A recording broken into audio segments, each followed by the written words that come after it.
বারবার ঘুঘু তুমি খেয়ে যাও ধান, এইবার পেলে তোমায় বধিব প্রাণ। জি ভাই, একটি ছেলে একটি মেয়েকে প্রতিদিন ইপটিজিং করে, প্রতিদিন অশ্লীল কথা বলে, অঙ্গভঙ্গি করে।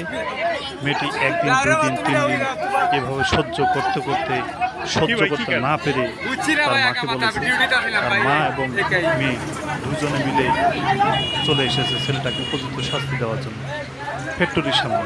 হ্যাঁ, আজকে অলিপুর থেকে আমি শায়েস্তাগঞ্জ যাচ্ছি, যাওয়ার পথে একটা ফ্যাক্টরির সামনে এই ঘটনাটা দেখেই ক্যামেরা বের করে ভিডিও করতে বাধ্য হয়।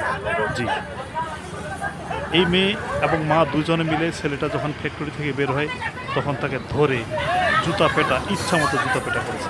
কিছুক্ষণের মধ্যে অনেক লোক চলে আসছে, কী হয়েছে ছেলেটাকে কিছু বলতে পারতেছে না, তো মাইক খেয়ে অস্থির। হ্যাঁ, এরকম শাস্তি দরকার। এরকম যদি শাস্তি হয় তাহলে ইপটিজিং এমনিতেই চলে যাবে আমার বিশ্বাস। বাংলাদেশের ইপটিজারদের সাবধান করে দিচ্ছি, তোমরা যদি আবার ইপটিজিং করো তাহলে এরকম প্রতিবাদের সম্মুখীন যদি হও, আমার মনে হয় তাহলে আর ইপটিজিং করতে হবে। ইপটিজিং এমনিতে দেশ থেকে চলে যাবে।